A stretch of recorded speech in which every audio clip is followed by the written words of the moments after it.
Well, we're limited, but not that limited. At the very least, we can expect some sort of moral sanction.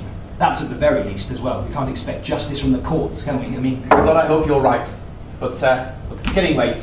I'll be back to pick you up tomorrow, let's say 9 o'clock. Oh, well, why don't you stay? Oh. Unless you've got someone waiting for you at your beach house. Not a soul. Well, if you're alone. Not alone. My wife's taking our children to my mother's of all places, but as I hate to fly, and I've got patience Not that at your beach house, you don't. Why don't you stay? No, look, I happen to like being by myself. Watching the waves, listening to my music. I came to help, not be a bother. I'll be back tomorrow. Not another word. You're what? You're half an hour away. Well, it's 40 minutes if I take the coast road. Well then, look, Paulina will be delighted. You'll see the breakfast that she makes for us. Breakfast? That settled it. I don't even think we've got a loaf of bread at my beach house. And the truth is I'm incredibly tired. Well then, I think a toothbrush is about the only thing I can't offer you. Of the two things we must never share, my friend, one is your toothbrush. Right. It's just through here. Good night. Night.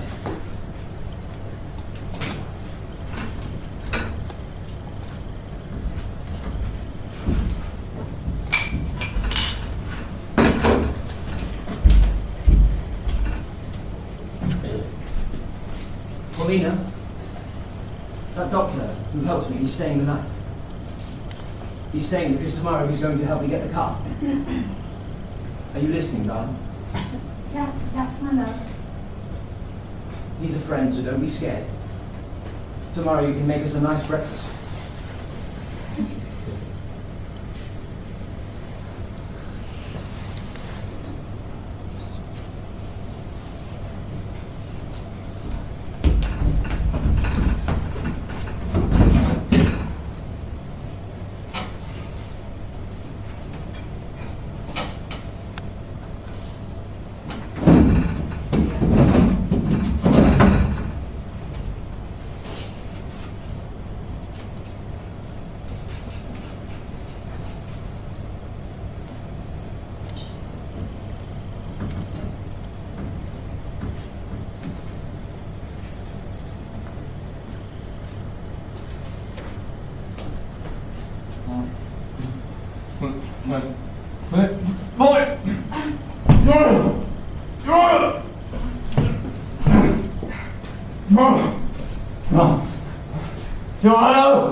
Dr. Miranda's new. Yes, Dr. Miranda. I had a child by the name of Miranda. Anna Maria Miranda. She had a marvelous mind, a wonderful retentive memory. We used to call her our little encyclopedia.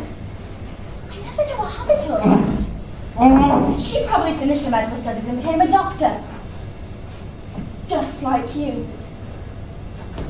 I didn't get my medical studies. I didn't quite finish my diploma. I wonder if you can guess why. John! No! I'm sure it won't take a colossal amount of effort of your imagination to guess why.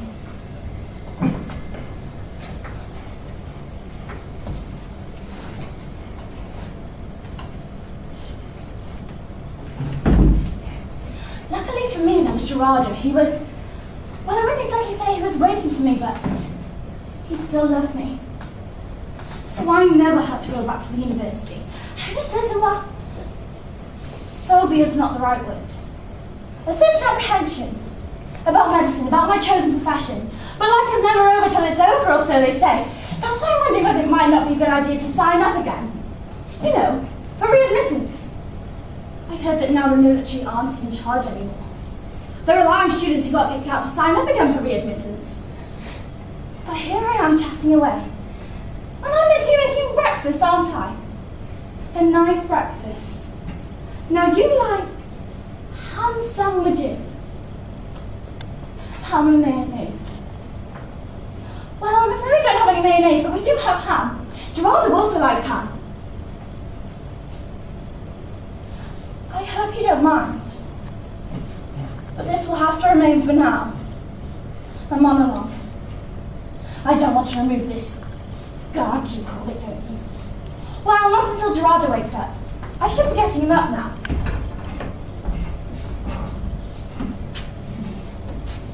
Did I tell you I found the garage from the payphone? They'll be here soon.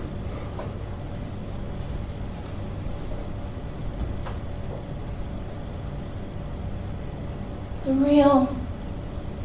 real truth is, you look slightly bored. I took this from your car. I took the liberty. Do you want to listen to some shoe while I make his breakfast? A nice breakfast. Definitely, Maiden?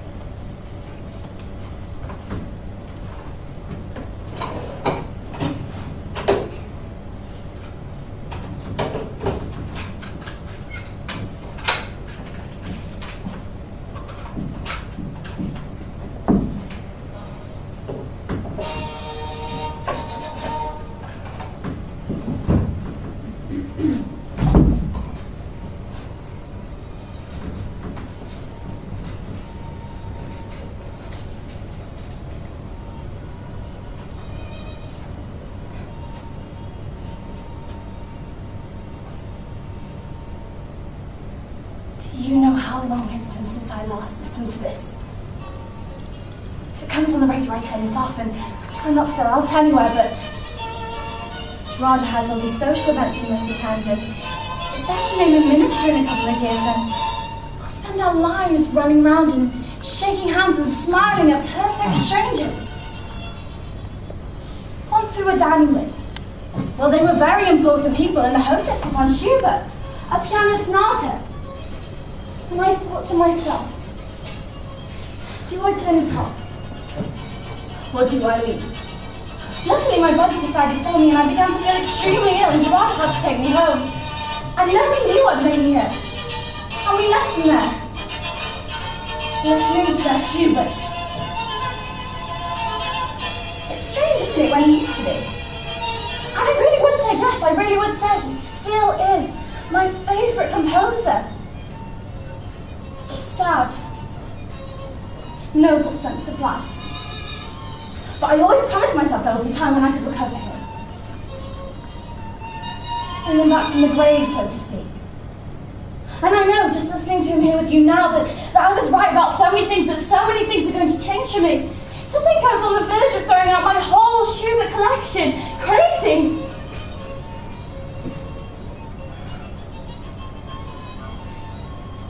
Isn't this quartet marvelous,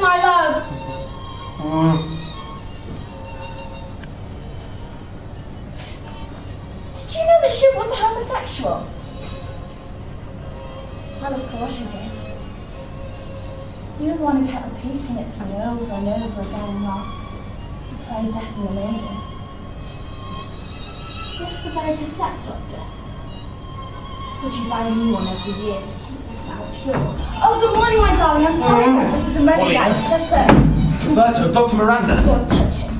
What? Don't touch him. What the hell is going on here, Paulina? It's him. Who?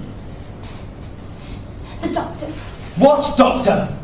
The doctor who played Schubert. The doctor who played Schubert? That doctor. How do you know? The voice. But you told me. You said through all those weeks, you said to me that I you... was blindfolded, yes, but I could still hear. You're sick. I'm not You're sick. sick! All right, then I'm sick. But I can be sick and recognize a voice. Besides, when we lose one of our faculties, the others get sharper. Right, Doctor? Paulina, a vague memory of someone's voice is not proof of anything. It is not incontrovertible. It's his voice. I recognized it as soon as he came in here last night, the way he laughs. Certain phrases he uses. But that doesn't mean anything. It may be a small thing, but it's enough for me. You think a moment hasn't gone by that I haven't heard it, that same voice next to me, next to my ear, that voice which is my life, but give her a bit more! This bitch can take a bit more. You sure, Doctor? What if the cunt dies on us? Give it to her up another notch. Paulina! I'm asking you, please. Give me the gun. While you pointed at me, there is no possible dialogue. On the contrary, if I stop pointing at you, all possible dialogue will automatically terminate, and you'll use your strength to win the argument. Paulina, I want you to know that what you are doing is going to have serious Oh, consequences. serious, how? Irreparable, how? Yes, it could be irreparable. Dr. Miranda, I have to ask your forgiveness. Don't you dare! Ask forgiveness from that piece of shit! You see that I'll never have it! I'll tie him, Paulina! No! Then I will!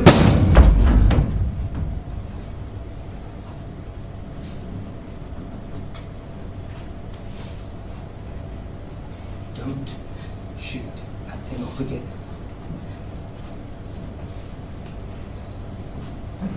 Give me the gun. No. You can't do this. When? You Right. can't just stop telling me what I can and can't do. Right. You can't do this, you can't do that. You can't do this, I did it! You did it to this man, whose only fault that we know of, the only thing we could accuse him of in front of a judge. Yes, a judge!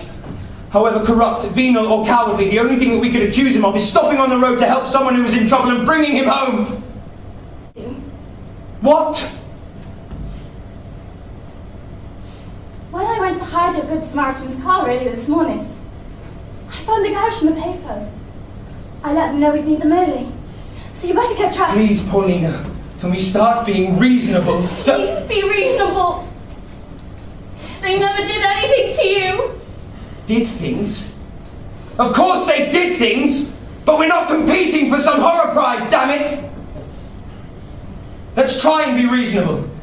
Even if this was the man of those terrible events, he's not. There's no reason why he should be, but let's say he is. What right do you have to tie him up like this? Baby, look at what you're doing. Think of the consequences. He's coming. He's coming. You better get dressed. The spare's outside. I also took his jack. Oh, you're stealing his jack. Well, that way Mother can keep ours. Have you thought I could go to the police? I doubt you'd do that. You believe too much in your own powers of persuasion.